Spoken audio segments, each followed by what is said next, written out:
তৃতীয় পুরুষার্থ। এবার অধিকাংশ মানুষই কাম বলতে বিলাসিতা, বাসনা, লালসা মনে করে ফেলে। আসলে এমন কিছুই নয়। কামের বাস্তবিক অর্থ কি? কামের বাস্তবিক অর্থ হল কামনা।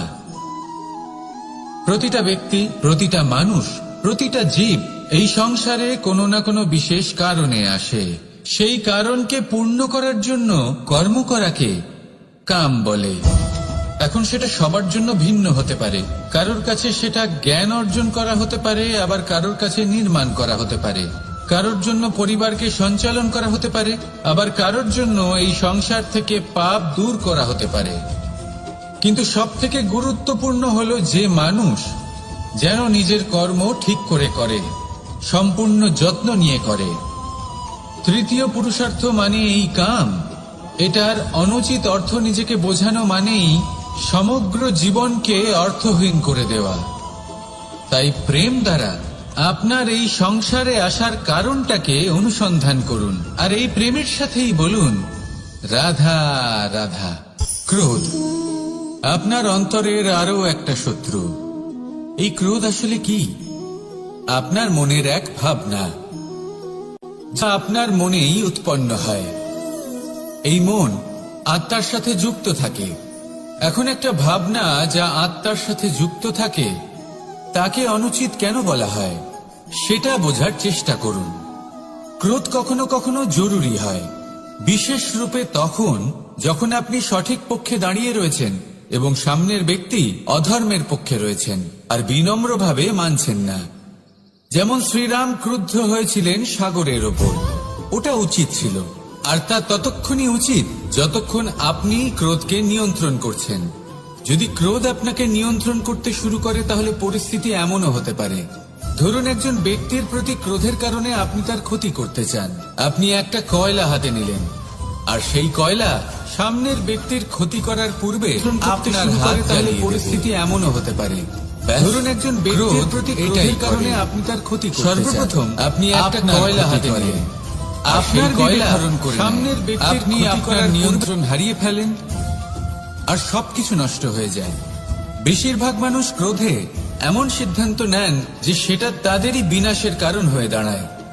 আর কিছু মানুষ বলেন যে আমাদের জীবনে এত যন্ত্রণা আছে, এত সংকট আছে, যে ক্রোধ উৎপন্ন হবেই। আর এরকম সময় এটাই উচিত হবে যে আপনি নিজেকে ক্রোধের থেকে দূরে রাখুন, আর তারপর সমস্যার নিবারণ করুন। আর এই নিবারণই আপনার জীবনকে একটা শ্রেষ্ঠ স্তরে পৌঁছে দেবে। তাহলে ক্রোধ থেকে দূরে থাকুন, সুপ্রসন্ন থাকুন, আর আমার সাথে ভালোবেসে বলুন রাধা রাধা। জীবনে যখন কোনো ব্যক্তি নিজের লক্ষ্য প্রাপ্তির জন্য নিরন্তর পরিশ্রম করতে থাকেন, চেষ্টা করতে থাকেন, তখন তিনি কষ্ট অনুভব করেন। কখনো শারীরিক কষ্ট, কখনো মানসিক কষ্ট। এবার উনি এটা ভাবতে থাকেন যে আমি কি উচিত করছি নাকি অনুচিত করছি। কারণ অন্যদিকে এমন একজন ব্যক্তিও আছেন যিনি একদমই পরিশ্রম চেষ্টা করছেন না। তিনি মদিরা পান করেন, বিলাসিতায় জীবন কাটান, অলস প্রকৃতির হয়ে ওঠেন, নিদ্রাতে বিলীন হয়ে থাকেন, আর ভাবেন যে তিনি সুখ লাভ করছেন। কিন্তু এরকম কেন হয়? কারণ যখন আমরা সৎ পথে থাকি, উচিত পথে চলি, লক্ষ্য প্রাপ্ত করার জন্য চেষ্টা করতে থাকি, তখন আমাদের ভেতরে থাকা নেতিবাচক শক্তি এবং পাপ এই দেহকে ত্যাগ করে দেয়। আর এই অনুভূতিটাই আমাদের দুঃখের অনুভূতি দেয়, কষ্ট দেয়। এবার সেখানে যদি আমরা কুপথে চলি, অনুচিত পথে চলতে থাকি, তাহলে আমাদের ভেতরে থাকা পুণ্য এবং ধনাত্মক শক্তি আমাদের দেহ ত্যাগ করে দেয়। আর এই অনুভূতির কারণেই আমরা সুখ অনুভব করি। কিন্তু কখনো ভাববেন যে এই সুখ বেশি সময় পর্যন্ত থাকে না। সেই জন্য সবসময় মনে রাখবেন, যদি আপনি জানেন যে এটাই আপনার লক্ষ্য, এটাই উচিত পথ, শুভ পথ, তাতে নিরন্তরভাবে এগিয়ে যেতে চেষ্টা করতে থাকুন।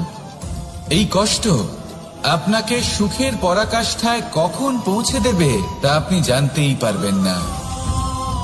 আসুন আমার সাথে ভালোবেসে বলুন রাধা রাধা।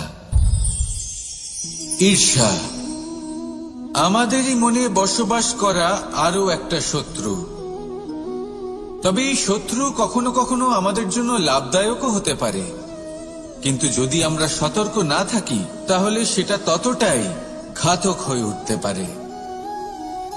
যদি আপনার কোনো প্রতিদ্বন্দ্বী থেকে থাকে যে এগিয়ে চলেছে, তাকে দেখে আপনার মনে ঈর্ষা উৎপন্ন হয়, আর ঈর্ষাবশত আপনি নিরন্তর চেষ্টা করতে থাকেন, পরিশ্রম করতে থাকেন সামনে এগোনোর জন্য, তাহলে তার দ্বারা আপনার বিকাশই হবে।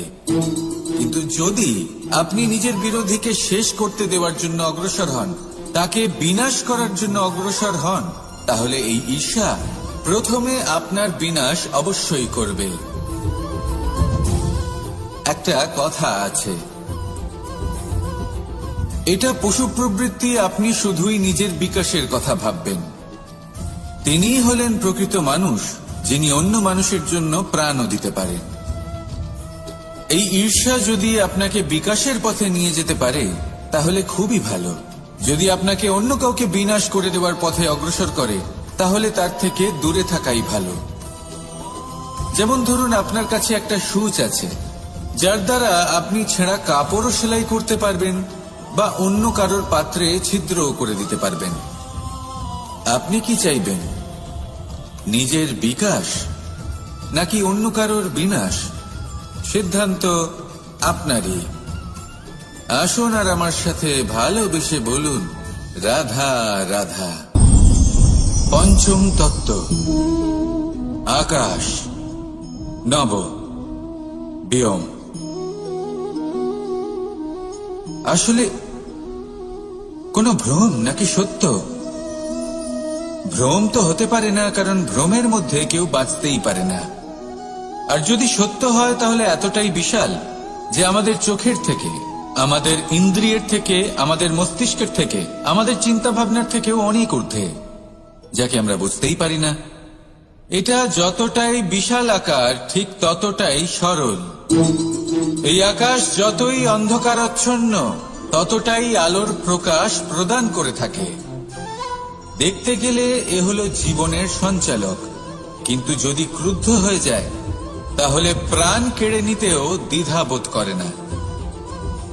এই আকাশ শুধুমাত্র পৃথিবী লোক নয়, বরং এই সমগ্র ব্রহ্মাণ্ডকে, এই সমগ্র সৃষ্টিকে, এর প্রত্যেকটা তারাকে, প্রত্যেকটা গ্রহকে একটা বিশেষ স্থান প্রদান করে। এর নিজের কোনোই অস্তিত্ব নেই, কিন্তু সকলকে অস্তিত্ব প্রদান করে। এটাই হলো এই আকাশের মাহাত্ম্য। এই আকাশে হলো মাহাত্ম্যের প্রতিরূপ, যা আমাদের ভাবনা দ্বারা উৎপন্ন হয়। আপনিও আকাশের মতো এই বোধকে আপন করে নিন। আপনার জীবনও আকাশের মতন মহান এবং বিশাল হয়ে উঠবে।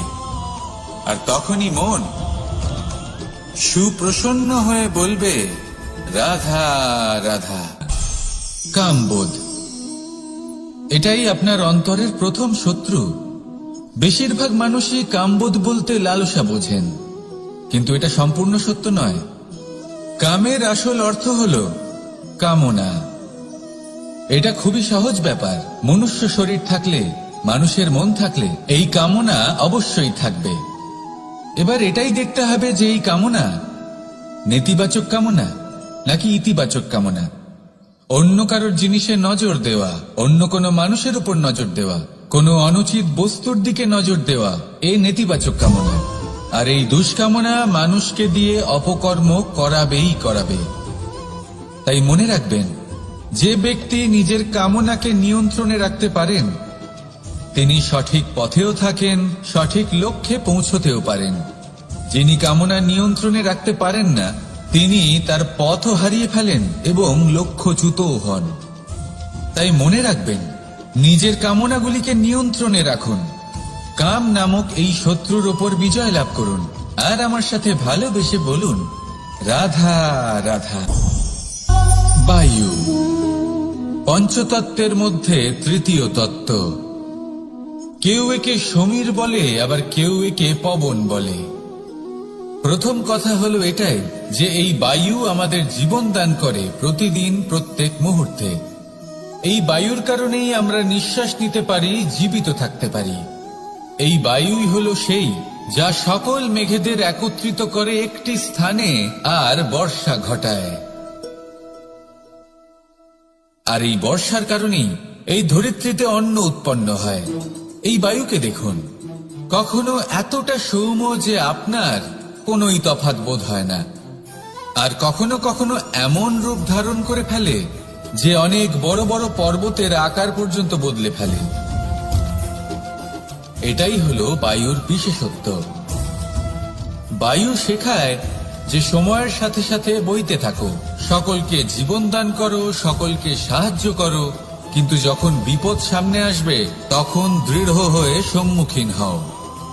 বাধা অনুযায়ী নিজেকে গড়ে নিতে হবে, আর কখন কতটা কঠোর হতে হবে আর কখন কতটা সৌম্য হতে হবে এটা বায়ুকে দেখে শিখুন, আর আমার সাথে ভালোবেসে বলুন রাধা রাধা।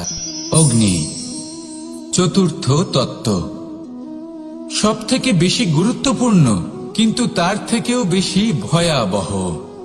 কখনো অগ্নিকে নিয়ন্ত্রিত রূপে উনুনে জ্বলতে দেখেছেন? এই অগ্নি আমাদের খাবার বানাতে সাহায্য করে, যা আমাদের শক্তি প্রদান করে। কিন্তু এই অগ্নি যখন বিচলিত হয়ে, অনিয়ন্ত্রিত হয়ে কোন বনের আগুন হয়ে ওঠে, তখন মহা বিনাশ ঘটে যায়। আপনারই অন্তরের ঊর্জা হলো এই অগ্নি। এটা আপনার শক্তিও, আপনার ক্রোধ। একে ব্যবহার কিভাবে করবেন তা আপনারই হাতে। যদি কোনো ব্যক্তি নিজের অন্তরের এই ঊর্জাকে ব্যবহার করেন শক্তির রূপে, তাহলে সে বিকাশ ঘটাতে পারে, নির্মাণ ঘটাতে পারে। কিন্তু যদি কোনো ব্যক্তি তার অন্তরের ঊর্জাকে বিধ্বংসী অস্ত্র বানিয়ে ফেলেন, তাহলে নিশ্চিত রূপে মহা বিনাশ ঘটতে পারে, যাতে বিনাশ তারও অবশ্যই হবে। অনেক বছর পূর্বে এমনই এক আগুনের দ্বারা এই সুন্দর পৃথিবীর নির্মাণ হয়েছিল, আর অনেক বছর পূর্বে এমন এক আগুনেই সমস্ত জীব এবং সংসার বিলুপ্ত হয়ে গেছিল। এবার আপনি আপনার অন্তরের ঊর্জা দ্বারা বিনাশ ঘটাতে চান নাকি নির্মাণ ঘটাতে চান, সেই সিদ্ধান্ত আপনারই।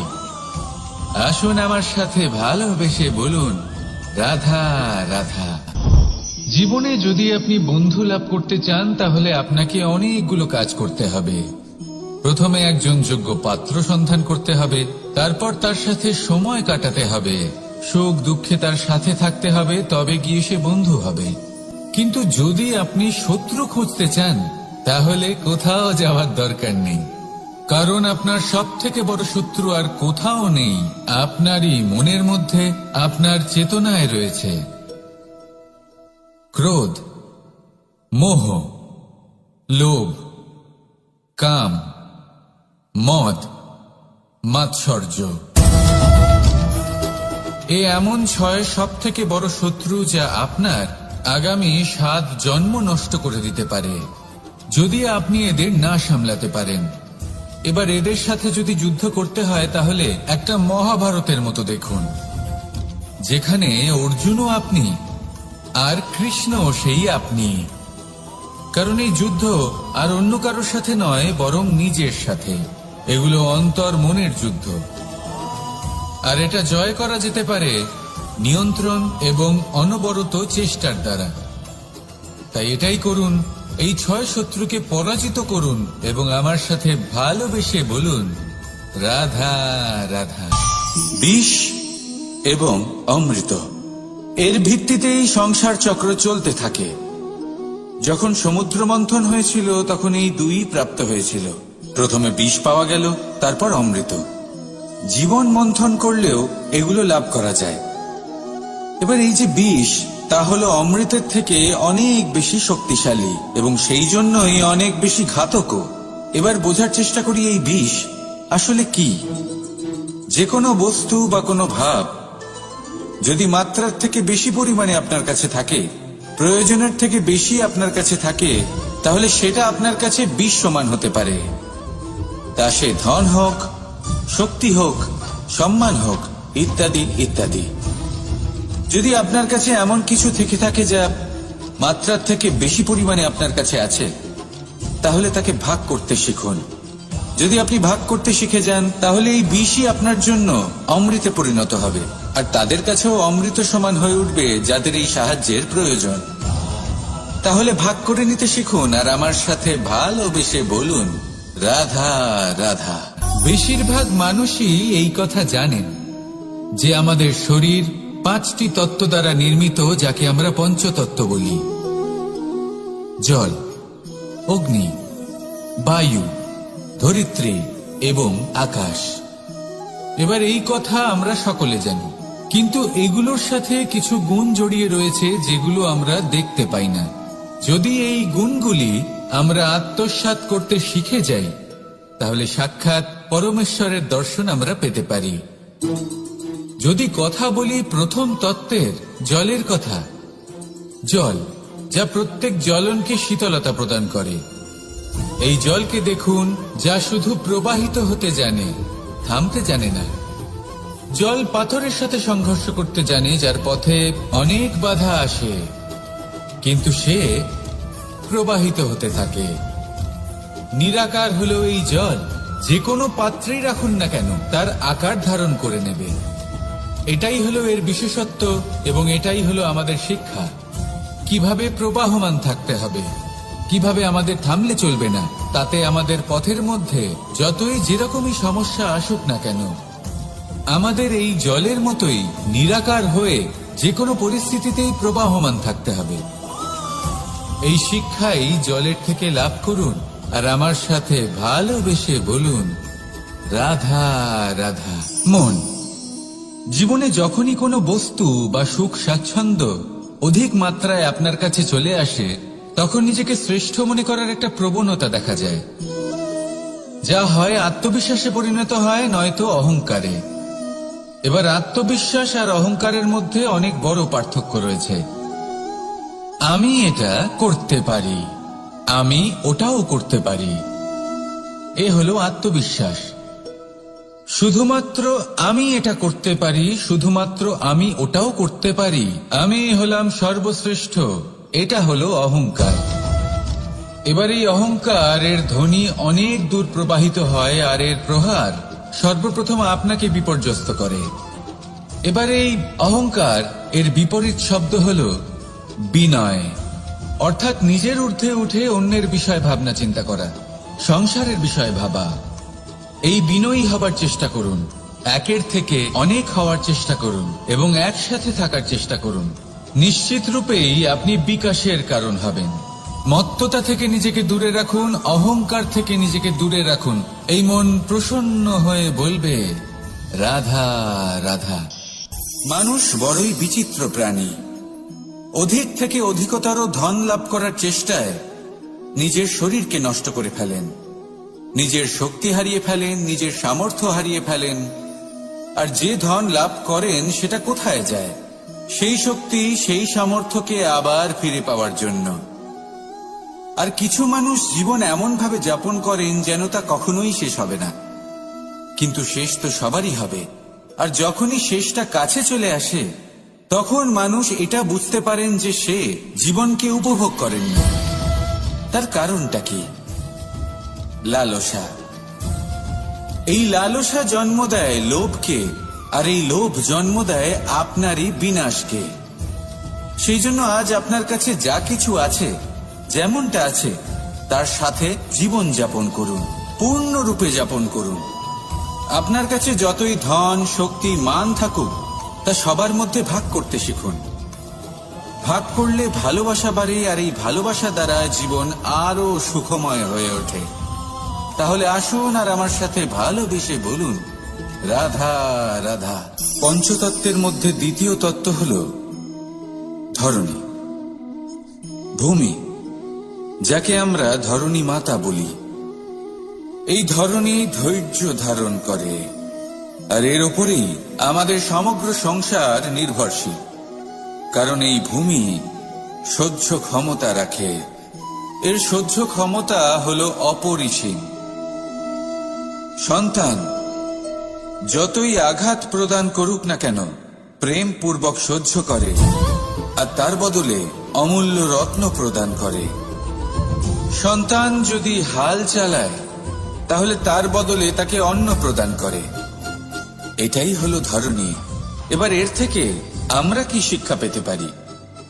এটাই যে কারোর জন্য কিছু করা বা কাউকে কিছু দেওয়া মনে কোনো কামনা ছাড়াই। আর এই কথাটা বুঝে যান, যদি কারোর জন্য কামনা না রেখে বা কোনো পাওয়ার আশা না রেখে কারোর জন্য কিছু করেন বা কারোকে কিছু দেন, যদি এটা আপনি শিখতে পারেন তবে আপনি ভালোবাসতে শিখে গেছেন। আর সেই জন্যই এই ধরিত্রীকে মাতা বলা হয়। কারণ মাতা শুধু উনি নন যিনি গর্ভে সন্তানকে ধারণ করেন, মাতা তো উনিও যিনি জীবন বাঁচতে শেখান, যিনি জীবন বাঁচার উদাহরণ প্রদান করেন। তাহলে ধরনীর থেকে এই নিঃস্বার্থ ভাব শিখুন, নিঃস্বার্থ ভালোবাসা শিখুন, আর এই ভালোবাসার সাথেই বলুন রাধা রাধা। কোনো বাড়িতে কোনো পরিবারে যখন কারোর জন্ম হয় তখন তা কত সুখের মুহূর্ত হয়।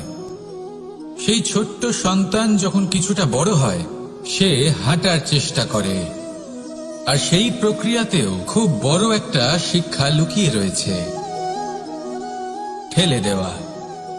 যখন আপনি হাঁটতে চান, সামনে এগোতে চান, তখন আপনি কি করেন? নিজের পায়ের তলার যে মাটি তাকে আপনি পেছনে ঠেলে দেন। ব্যাস, এই একই জিনিস তো জীবনেও শিখতে হবে। এবার যদি আপনি জ্ঞানের পথে অগ্রসর হতে চান তাহলে অজ্ঞানতাকে পেছনে সরিয়ে দিতে হবে। যদি আপনি প্রকাশের দিকে এগোতে চান তাহলে অন্ধকারকে পেছনে সরিয়ে দিতে হবে। যদি আপনি ভবিষ্যতে সফল হতে চান তাহলে অতীতের যে অসফলতাগুলিকে পেছনে সরিয়ে দিতে হবে। যে জল বইতে বইতে থেমে যায় তাকে আমরা নালা বলে থাকি, তার থেকে দুর্গন্ধ বের হয়। কিন্তু যে জল বইতেই থাকে তাকেই আমরা পবিত্র জল বলি। তাহলে আপনিও কর্ম করতে থাকুন, কখনো থামবেন না। আর আমার সাথে ভালোবেসে বলুন রাধা রাধা। আলস্য আপনার আরো একটা অত্যন্ত বড় শত্রু, যা আপনার মনের মধ্যে বসবাস করে আর ধীরে ধীরে আপনার কার্য শরীরের একটা অংশ হয়ে ওঠে। সব কাজে দেরি করিয়ে দেয়, সবকিছু নষ্ট করে দিতে পারে এই আলস্য। এই কাজ আজকে হলো না, কোনো ব্যাপার নয়, কালকে করে নেব। প্রকৃতি আমাদের এটা শেখায় না। ভেবে দেখুন, যদি সূর্য এটা ভাবে যে কাল উদিত হব না, কিছুদিন পরে উদয় হব, তাহলে কি হবে? সমগ্র পৃথিবীর বিনাশ হয়ে যাবে, ঠিক কিনা? দেখুন, এই আলস্য নিয়ে খুব সুন্দর একটা কথা আছে, আলস্যস্য কুত বিদ্যা। অর্থাৎ যিনি অলস হয়ে বসে থাকেন তিনি বিদ্যা লাভ করেন না, জ্ঞান লাভ করেন না, আর জ্ঞান না থাকলে তিনি ধন অর্জন করতে পারেন না। তার জীবনে সুখ স্বাচ্ছন্দ্যের অভাব থাকে, বন্ধুর অভাব থাকে। যেখানে সুখ স্বাচ্ছন্দ্য নেই, মিত্র নেই, আপনজন নেই, জ্ঞান নেই, সেখানে আনন্দ কিভাবে বাস করতে পারে? সেই জন্য কথায় আছে, যিনি কর্ম করেন তিনি এই সংসারে যে কোনো সুখ স্বাচ্ছন্দ্য ভোগ করতে পারেন। তাই কর্ম করুন, সময়কে সম্মান করুন, আর এই আলস্যের উপর বিজয় লাভ করুন। আর আমার সাথে ভালোবেসে বলুন রাধা রাধা।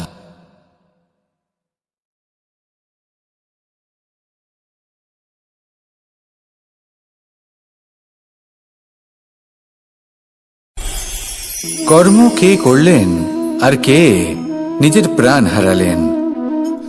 রেশমের কীট আর লাভবান কে হলেন? মনুষ্য জাতি। এর দ্বারা আমরা কি শিক্ষা পেলাম? যে এই সংসারে আমরা যে কর্মই করি, সৎকর্ম করি বা অপকর্ম করি, তার থেকে লাভবান যে কেউ হতে পারেন। আমাদের বন্ধু হোক, পরিবার পরিজন হোক বা সংসারের যে কোনো ব্যক্তি হোক, যে কেউ লাভবান হতে পারেন, কিন্তু সেই কর্মের ফল কিন্তু আমাদেরই ভোগ করতে হয়। যদি আপনি সৎকর্ম করেন তাহলে তার শুভ ফল আপনিই পাবেন। তার থেকে লাভবান হয়তো এই সংসারে যে কেউ হতে পারেন।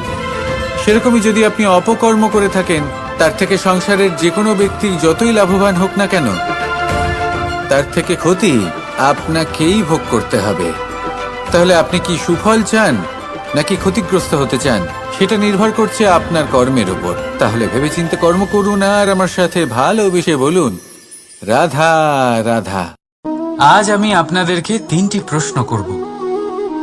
তাহলে প্রথম প্রশ্ন, এমন কে আছে যার ওপর আপনি অনর্গল প্রহার করার পরেও সে হাসে আর আপনাদেরকে আনন্দ দেয়? আপনাদের উত্তর হবে ভূমি বা বৃক্ষ। দ্বিতীয় প্রশ্ন, এমন কে আছে যে আপনার কিছু না বলাতেও সব জেনে যায়, সব বুঝে যায় আর নিঃস্বার্থভাবেই আপনার সাহায্য করতে থাকে? এবার আপনাদের উত্তর হবে ভাই বা বন্ধু। আর তৃতীয় প্রশ্ন, এমন কোন ভগবান আছেন যিনি নিজে বিষ পান করে আপনাকে জীবনের অমৃত প্রদান করেন? আপনি হয়তো উত্তর দেবেন মহাদেব। যদি আপনার উত্তর এইগুলি হয় তাহলে সেই উত্তর ভুল। এই সমস্ত প্রশ্নের একটাই সঠিক উত্তর আছে, আর তা হল মা। স্তন্য পান করার সময় আপনি পা দিয়ে কত তাকে মেরেছেন, কিন্তু তাও উনি হাসি মুখে আপনাকে আশীষ দিতে থেকেছেন। আপনি কিছু না বললেও উনি সব জেনে যান, আর এই জীবনের কঠিন পরিস্থিতির বিষ পান করে আপনাকে সুখের অমৃত দেন। এই জীবনে আপনি যাই করে নিন না কেন, মায়ের ঋণ কখনো পরিশোধ করতে পারবেন না। যদি কিছু করতে চান তবে জীবনের আনন্দের মধ্যে, অনুভূতির মধ্যে আর ধন্যবাদের মধ্যে নিজের মাকে মনে রাখবেন। আর আমার সাথে ভালোবেসে বলবেন, রাধা রাধা। মানুষ সর্বদা ফলাফলের কথা ভাবেন, যে আমি যা করতে চলেছি তার ফল কি হবে, তার পরিণাম কি হবে। কিন্তু এর চিন্তা কেন? কারণ কর্ম যদি শুভ হয় তাহলে তার পরিণাম খারাপ হতেই পারে না।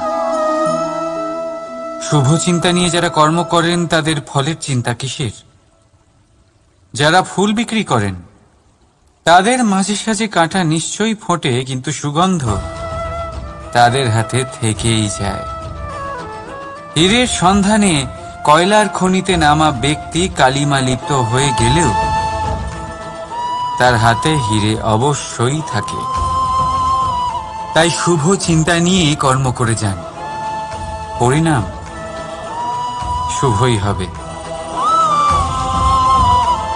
আর ভালোবেসে বলুন, রাধা রাধা। কিছু পাখিদের লক্ষ্য করি আমি, জীবন ভোর বাসা বানাতে থাকে। এখান থেকে ডাল কুড়িয়ে, ওখান থেকে পাতা কুড়িয়ে, সর্বদা এই কাজেই ব্যস্ত থাকে যাতে নিজের বাসা বানাতে পারে। আর এই কাজে এত মগ্ন থাকে যে নিজেদের ডানার অস্তিত্বের বিষয় সম্পূর্ণভাবে ভুলে যায়। ভুলে যায় যে তাদের কাছে এক বিশাল আকাশও আছে ওড়ার জন্য। আর কোথাও এই জীবন বাসা বানাতে বানাতে ভস্ম হয়ে যায়। আমাদের মানুষের সাথেও এমনই হয়। জীবন যাপনের জন্য অর্থ অর্জন করতে করতে এত ব্যস্ত হয়ে যায় যে ভুলেই যাই যে আমাদের জীবন যাপনও করতে হবে। অর্থ জীবন ধারণের জন্য হয়, জীবন ধারণ অর্থের জন্য নয়। তাই বলছি, শুধু বাসা বানাতে থাকবেন না, নিজেদের ডানাগুলি মেলুন আর উড়ান দিন এই খোলা মহাকাশে। আর ভালোবেসে বলুন, রাধা রাধা। একটি পিঁপড়ের আয়ু অত্যন্ত কম হয়, 2 দিন বা খুব বেশি হলেও 1 সপ্তাহ, ব্যাস। কত কম ভোজনের দরকার পড়ে ওদের, কিন্তু তাও সে চলতে থাকে, কর্ম করতেই থাকে।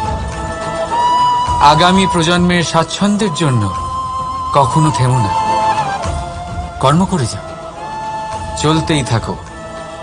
কিছু না পেলেও পথ চলায় পারদর্শী হয়ে উঠবে, লক্ষ্যে না পৌঁছলেও একজন ভালো যাত্রী হতে পারবে। তাই ভালোবেসে বলো, রাধা রাধা। বাল্যকাল থেকে অনেক ধাঁধার সমাধান করেছেন আপনি, তাই তো? তাহলে আজ আরেকটার সমাধান করুন।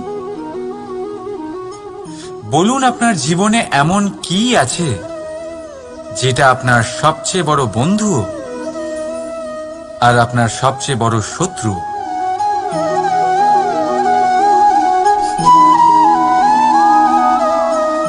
বুঝদারের জন্য ইশারাই যথেষ্ট। ঠিক ধরেছেন আপনি। সেই বস্তু হল সময়। কেন কেন সময় আপনার সবচেয়ে বড় বন্ধু আর সময়ই আপনার সবচেয়ে বড় শত্রু? উত্তর হল সময়ের সম্মান। যে ব্যক্তি সময়কে সম্মান করে সে নিজের জীবনে সমস্ত লক্ষ্যে পৌঁছে যায়। সংসার তার গুণের কদর করে, তাকে মাহাত্ম্য দেয়। আর যে ব্যক্তি সময়ের মাহাত্ম্যকে সম্মান করে না, বুঝতে পারে না, কারণে অকারণে তার অপমান করে, সংসার তাকেই ভুলে যায়। এই জন্য সময়কে সম্মান করুন, তা নষ্ট করবেন না। কারণ ভালো সময় এই সংসারকে দেখাবে আপনার বাস্তবিক রূপ, কিন্তু খারাপ সময় আপনাকে দেখাবে এই সংসারের বাস্তবিক রূপ। তাই ভালোবেসে বলুন, রাধা রাধা। জীব জন্মগ্রহণ করে আর তার সাথেই সজাগ হয়ে ওঠে তার স্মৃতি। স্মৃতি বড়ই শক্তিশালী, তা থেকে হয় বিচিত্র অনুভূতি। সব সময় আপনার সাথে থাকে, আপনার সাথে যা যা ঘটে সেটা কোথাও না কোথাও কোনো এক স্থানে সঞ্চিত থাকে। কিন্তু কখনো কখনো আমরা ভুলে যাই যে এই স্মৃতি আমাদেরই। তাই এর মধ্যে আমরা কি রাখবো আর কি মুছে দেব তা আমাদের ওপরই নির্ভরশীল। এই জীবনে আমাদের কি মনে রাখা উচিত? সুখ, আনন্দের মুহূর্ত, সেই মুহূর্ত যেখানে আমরা উপকৃত হয়েছি, সেই মুহূর্ত যখন কেউ বন্ধুত্বের মর্যাদা দিয়েছে, সেই মুহূর্ত যখন আমরা কাউকে আনন্দ দিয়েছি। কিন্তু আমরা কি মনে রাখি? নিজের দুঃখ, কষ্ট, সেই মুহূর্ত যখন কেউ আমাদের সাথে খারাপ করেছে, সেই মুহূর্ত যখন কেউ শত্রুতা করেছে। আর তারপর এই স্মৃতিগুলোই আমাদের তাড়িত করে প্রতিশোধের জন্য। তাই আমাদের কি বলা উচিত আর আমাদের কি মনে রাখা উচিত তা আমাদের উপর নির্ভর করে। এই জীবনে সবকিছু ভুলে যান, কিন্তু এই কথা অবশ্যই মনে রাখবেন, যে কথা ভোলার তা মনে থাকে তাই বিবাদ বাঁধে। তাই ভালোবেসে বলুন, রাধা রাধা। কখনো বটবৃক্ষ দেখেছেন? কি বিশালাকায় হয়। কখনো কখনো ভয় করে যে এই ভারী ডালগুলির ভার এই বৃক্ষ বহন করতে পারবে তো। ভয় করে এই বৃক্ষ ভেঙে না পড়ে যায়। কিন্তু না, সময়ের সাথে সাথে শাখা থেকে নির্গত এই প্রশাখাগুলি মাটির দিকে এগোতে থাকে, আর তারপর নিজেরাই শিকড় হয়ে এই বৃক্ষের ভার বহন করে। ঠিক একই রকম ভাবে যারা পরোপকার করেন, সৎ কর্ম করেন, তাদের নিজের কথা চিন্তা করার কোনো প্রয়োজন নেই, কারণ তাদের কর্ম ঢাল হয়ে তাদের রক্ষা করে। এই জন্য জীবনে অবলম্বন নয়, কর্মের চিন্তা করুন। রাধা রাধা। এই প্রকৃতি সকল জীবের সৃষ্টি করেছে, ক্ষুধার প্রবৃত্তির জন্য সকলকে উদর দিয়েছে, আর ব্যবস্থাও করেছে যাতে সকলে পরিশ্রম করে ক্ষুধা নিবারণ করতে পারে, তাই না? আর সংসারের সকল জীবের মধ্যে মানুষই সেই প্রাণী যারা ধন ও মুদ্রার আবিষ্কার করেছে, ধন অর্জন করতে শিখেছে। তবে আশ্চর্যের বিষয় হলো এই যে সেই মানুষই কখনো নিজের পেট ভরাতে পারে না। কেন? এর কারণ হলো লোভ। এই সংসারে যে কোনো প্রাণী, তা সে শাকাহারী হোক বা মাংসাশী, সেইটুকুই স্বীকার করে যাতে সে বাঁচতে পারে। আমাদের জীবনে শিক্ষকের অবদান অনস্বীকার্য।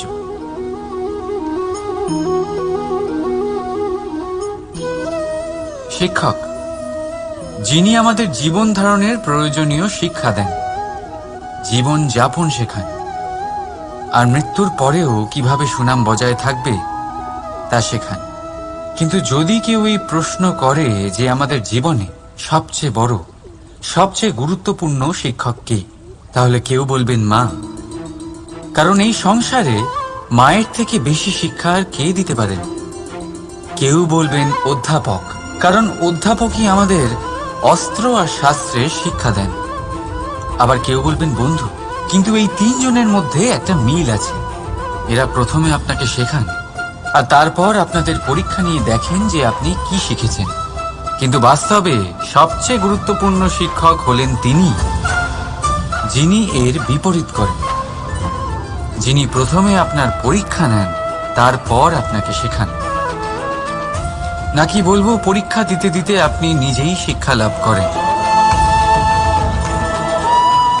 এই শিক্ষক হলো অভিজ্ঞতা। এই জন্য অভিজ্ঞ আর অভিজ্ঞতাকে সঙ্গে রাখলে এই জীবনে আপনাকে কখনোই অসফল হতে হবে না। তাই ভালোবেসে বলুন, রাধা রাধা। মানুষ সংঘর্ষ করেন জীবনে সামনে এগোনোর জন্য, সাফল্য লাভ করার জন্য, মহান কর্ম করার জন্য।